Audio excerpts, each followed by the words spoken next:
Namaste, namaste, beautiful family of light here on Facebook Live as well as on Zoom, and also our beautiful light workers that are present here at the Cosmic Center Spiritual Light in Sarasota, Florida. Baba Sharon over here. So, I have something so wonderful I want to share with everybody. Some really positive news and some spiritual insights into it. I went to see, and I don't go to movies that often. But I went to go see Michael. I saw the movie Michael. It was wonderful, but some deep stuff about that, right? And actually, in my personal Facebook page, I put a little insight about it. But the minute I heard that that was coming out, I wanted to see it. I just felt this real important pulse, like to see this. It was something going to be very special.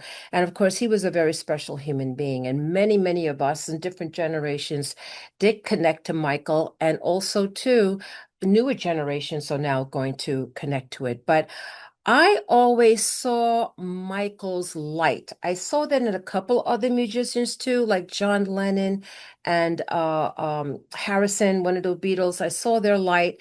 I saw lights in other musicians too, where they were singing songs and you enjoyed it, but a lot had to do with the lyrics, the subliminal messages they're saying. And sometimes you're hearing it and you're not figuring out, and later on you hear the lyrics and like you have another level of understanding about it.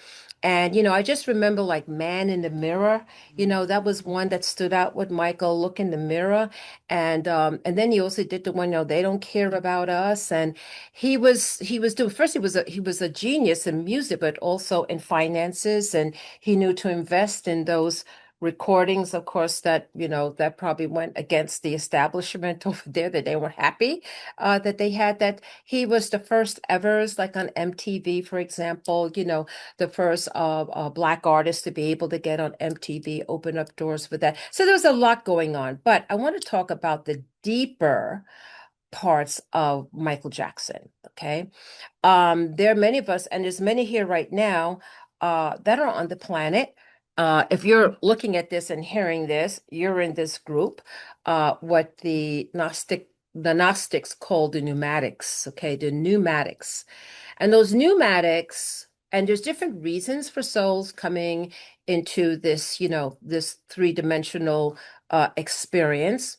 But most specifically, the focus on the pneumatics as a term called by the Gnostics are those that have come in with a mission.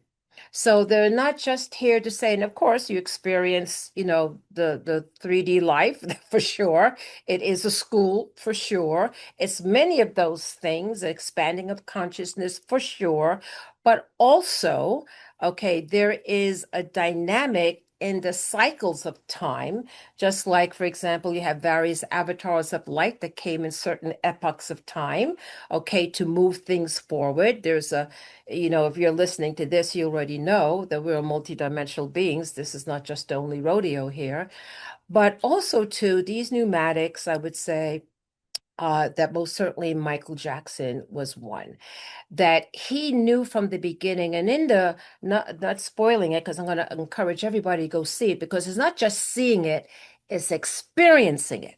Because what I want to say to everybody, for those people who have listened to his music or had the opportunity to go to a live concert, which I did not, but I know people who did, okay, that the energy is what everybody talks about. So it's the music, your body just naturally moves, and the words, and it's the energy, the containment of this energy that he created. If you can imagine that this was something, he came from what? Love. He came from love. Okay, he came from a high vibration, and his whole thing was to help people and make people happy. And he truly loved the little children because if you know his story, he didn't have much of a childhood. And of course, he had his nemesis there, his father, but he had his archangel there with him, protecting him, which was his bodyguard that turned out to be like a father to him. So it was just an interesting thing. It goes into more of the details of his life and his upbringing. But he always had a sense, and his mother did say, his mother did say that she knew he was very different from his other brothers, from the other children when he was first born. And one of the things I did see about him is that he was a very sensitive soul, very sensitive. But then you have to have that sensitivity to be able to tap in and the creativity. So anyway, we figured, okay, let me, see what this biopic is all about. I will tell you that the people that were in the audience, okay, just kind of looking at him, and his nephew is named Jafar. First, he has the same build as his uncle, and so talented, so very, very. He channeled, he channeled Michael Jackson. There was everybody is talking about regular people, not necessarily the pneumatics like us. Okay. They just said it was like a spiritual experience. And the in the big screen, in the movie theater, as you're looking at this, it's like you're in the audience that they show, because it was a phenomenon. He had millions of people, millions around the world. They just did a big thing in China. You should have seen what they did to opening over there. They had the lights. They're going nuts. People are going nuts like it's a live concert. Why? The energy. I said, okay, all right, Ascended Master Michael Jackson. Okay. It's like he is holding this container. And I know when it's like you step into a presence, which explains, and this is a learning lesson for all of us. Okay. When there is a lot of light, okay, and as you begin to open and realize the dynamics of the world that we live in, and yeah, it's a school and all those different things we said, but also how there is a layer of it wanting to be a container to not let it move on. And I do believe that in the process of our evolution as a species, as a planet. Okay, there comes a point, because we have our own little thing going on, where we're part of a much larger cycles and cycles of time. And there's those of us, okay, not maybe all of us, but most certainly are those of us, and there's a huge amount that are awakening what I call out of the dream. And Michael Jackson saw what this was. He saw what was going on. He saw the underbelly. Okay. And I remember when he stood up for Mariah Carey, and, here's these, it's not like he's a muscle guy, but he was very brave. And he was, talking against what was going on. He said Tony Morolla was evil and what they're doing, and it's not fair. Okay, to the artists, and they're ripping them off, which we already know that. He saw the greed, greed, greed, greed, and he addressed it. Okay, and all other ones like him that tried to address and say, this is not fair. This is not, where are you coming from the heart, injustice. He was calling it out. And that most certainly was ruffling feathers. Now, for us to know, and this is back then, I was not as aware as I am aware now, but I felt in my heart, okay, I felt in my heart, okay, that he, okay, that what they were saying about him was not true. I just said, and there's a lot out there. This happened, that happened. Well, we absolutely know we're in a world of what? Corruption. And we have to be, and I talk about, we have to be so discerning, because now we're awakening him saying, wait a second. Okay, before our natural trust and indoctrination is, you trust your family, you trust the priest or the minister, you trust the teacher, you trust the police officer, you trust that. That's the national inclination. But then you hear rumblings from other people saying, well, not all the police are what they say to be. There's some things going on under that name. And these kings and these, popes, and, what I call the priests and the kings, okay, where the power is so important to them. And this is like a trait that you see carrying on and on and on. And we're blind to it, but then we come back, maybe another incarnation, seeing it in other ways. We go in deeper, and we're saying, hey, I think there's a program going here, that there's interest. They don't really want, I thought everybody wanted world peace. I honestly thought that. I said, doesn't everybody want world peace? I said, everybody wants world peace, right? And then I was like, oh, what? No. And I got to tell you who woke me up first with that. President Eisenhower. Again, how President Eisenhower woke me up. I was a little girl when he was president.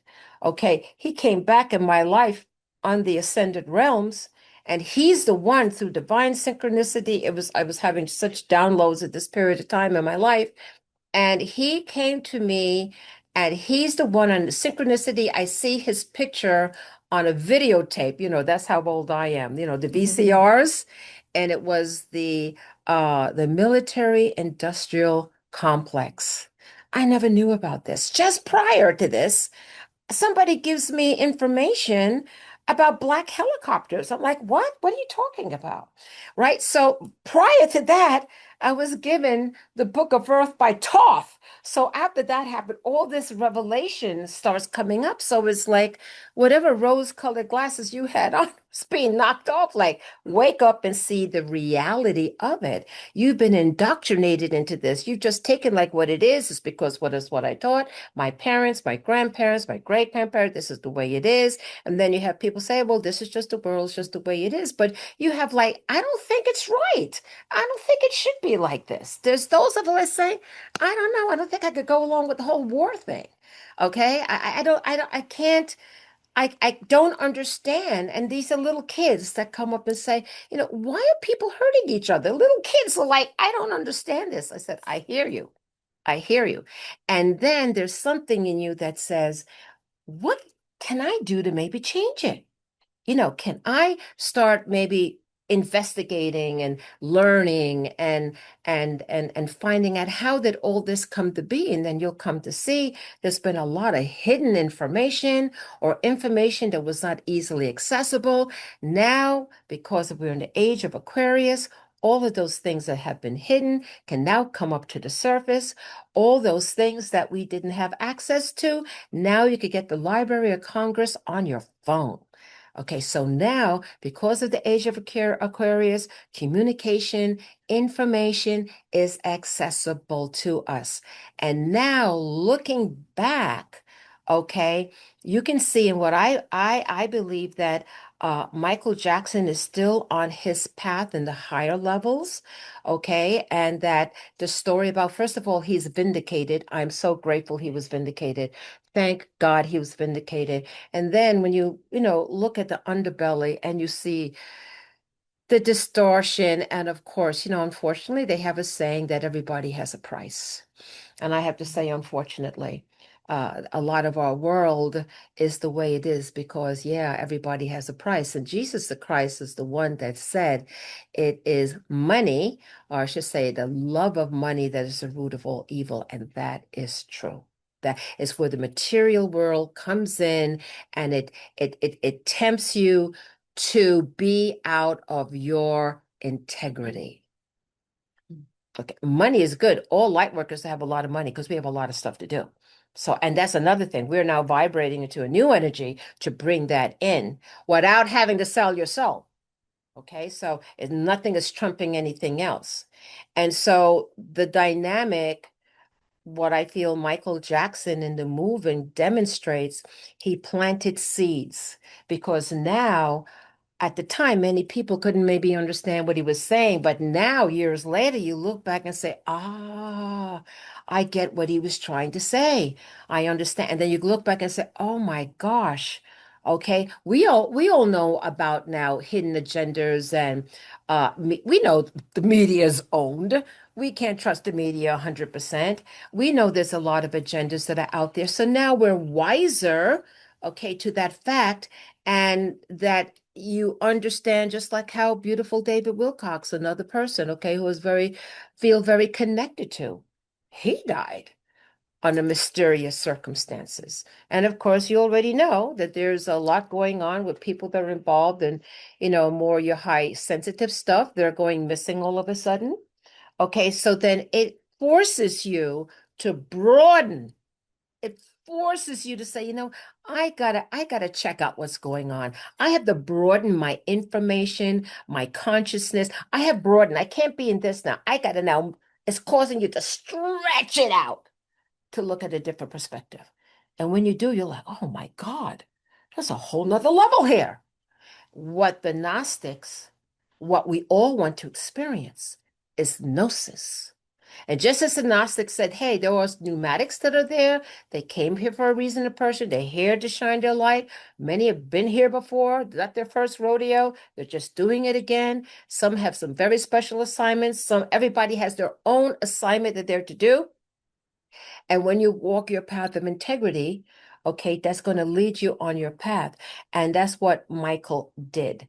Okay, in the midst of a lot of other things that were there with him in his childhood and how that was that, but haven't and many of us had to go through the dark night of the soul to get to the other side to put in our light. Generally, there's a dark night of a soul episode that goes on in each and every one of us. But you can either let that crush you or you can let it make you strong. And there are many of us who say, you know what? If I survive that, and there's a truth that says what doesn't kill you will make you strong. And there's an absolute truth to that. And there's a reason why you survive. There's a reason why you do what it is that you need to do, not only for yourself, but your contribution to the collective.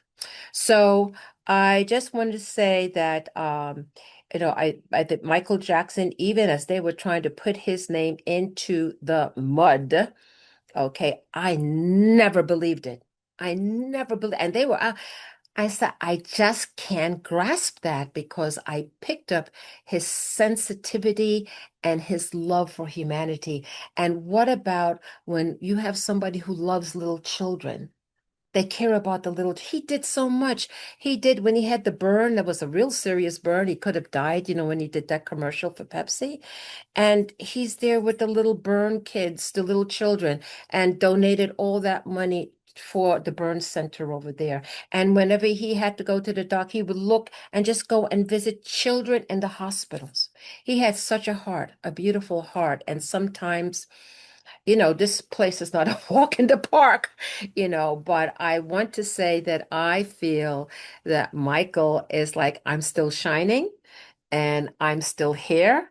And kudos to all the actors and the people that put it together, but kudos to his nephew, because I truly believe when you see it, you'll see it for yourself. It's like he became Michael Jackson. The energy was the same. And I'm not just saying it. Regular people out there saying it was almost like a transcendental experience with it. So I just wanted to share that. Question everything, questioning everything. Don't be quick to believe stuff. You have to investigate it for yourself and trust your own that. I just see a beautiful light working here. Says my friend passed away this last Tuesday. Alicia, we are so sorry to hear that. I know, but you know that the soul is eternal, the spirit is eternal. What we do miss is the physical presence. And I pray for you, the shalometh shalom, Alicia, and that is the peace, the higher peace that transcends all human understanding. And just like how Michael Jackson is still emanating his light, still involved in the evolution of this planet, okay, your friend also continues to be the bright light that I'm sure she was for you and for all those who knew her. Okay, so with that, I'm going to say namaste to my family of light on Facebook Live. We will see you next time.